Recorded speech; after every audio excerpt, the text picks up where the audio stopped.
Hello, my lovelies, and welcome to Slandering Tarot. And if you're new here, hi, hello, welcome. Today we're going to be doing a quick flip through of the Beautiful Beast Tarot. I have this lovely piece of serpentine on mine. That's what my ancestors called for, not a requirement of the deck. So let us zoom in here and get started. All right. This is a indie deck from Kickstarter. So it's a 2022 deck. Nice, strong two-piece box by Studio Raine Tarot. You can see all their information right there. Box is still a little stiff. That is one thing about a two-piece box. I do love it when they have the finger cut out to open it a little bit better, just to make it easier. And of course, here is their information. They sent a card, and in the campaign, you did get a sticker. So this is a magician card. It's a sticker. I haven't stuck it on anything quite yet. Not sure what that will end up on, if anything. So before we get into the deck, let's take a look at the guidebook. And this deck does use animal energy. It's a nice, fairly decent size guidebook. So there is your copyright date. Studio Raine Tarot and Danielle Trudeau. You get a nice, lovely table of contents, and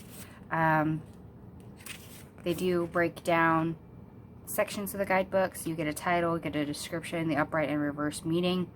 So like the Magician card, the Magician is truly a reminder that you have everything you need in order to manifest your dreams. This card comes with the reminder that we are all in charge of our own destiny in life and are the sole makers of this unique reality.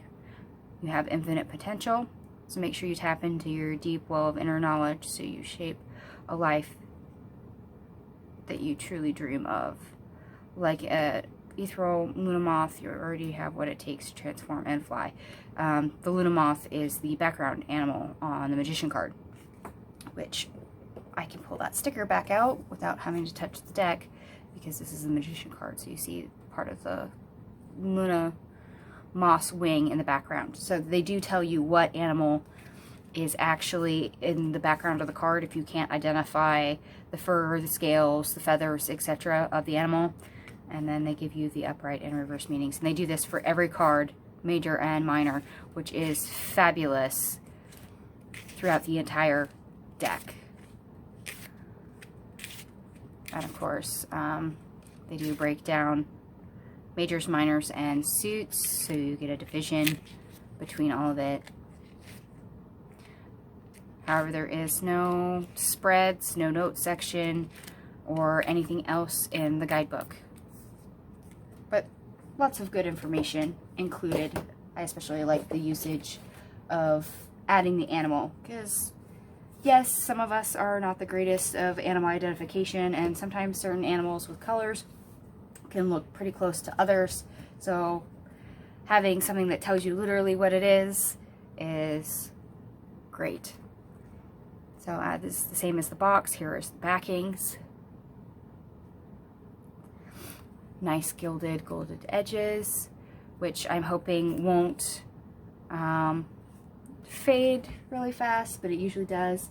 And actually I have another deck right here. This is the Baroque Tarot, another Kickstarter deck. You can see some of my gilding all across here is, yeah, there you go. No longer really gold, it's flashes of white through some of this. And that's from shuffling, because I shuffle like this, and that roughs up the edges. Sadly, decks with a lot of gilding like this have a tendency to wear quickly, and a lot of people don't like riffle shuffling with them because that wears it even faster. And yes, this is a standard size deck. Actually, I think I want to pile over here. So let us zoom in further. Let's see if I can get the glare off of this. All right. And for those of you that have never seen any of my quick flip through videos, I am merely going to show you the artwork. So I'm going to be flipping cards through very quickly. I will offer no commentary whatsoever. So if you need a closer or longer look at a card, please use the pause button. And once we get through all the deck, I will give this deck a shuffle so you can see how well that is with the cardstock. So let us begin.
All right, and that is every card in the deck.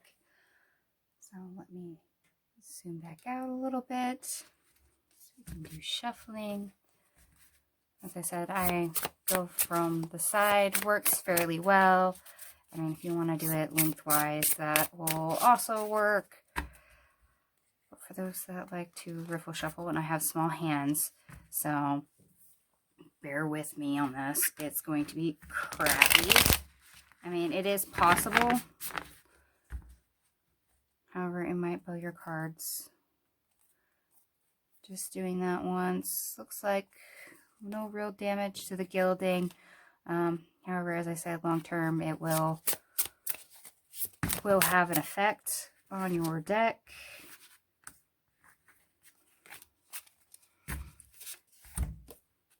Cards are pretty thin, but they're not really stiff. Fairly flexible. Decent cardstock, so you're good there. So if any of you have this deck, how do you like it? If you have it and you hated it, had to rehome it, etc., let me know why. I had thought about backing this the first time it hit the Kickstarter campaign, but there was a lack of artwork being finished. So I'm glad that they went back, finished more of the artwork, and relaunched the campaign. I did back it really quickly after it relaunched with more artwork. So I'm excited to use this deck to see how well it functions in my collection. And because it's more of a Pip style deck, and I'm discovering with a previous Pip style deck that I can read more intuitively, I kind of had an aha moment with that deck. I actually marked that deck as the surprise deck of 2022 if you want to go back and watch that video. So this is another deck that came into my collection that's kind of Pipish, and I get to go ahead and test my theories when it comes to Pip decks and see if it's just a one-off thing or if I can continue to connect. Also, this has the element of animal energy, so I get to fill a niche in my collection with this deck as well. So I have high hopes. All right, my lovelies, I hope this was very enlightening to you. If you like the deck, go ahead and let me know what you like about it. If you hate it, let me know why. Feel free to like, share, and subscribe. Thank you so much for watching, and I will catch you guys later. Bye.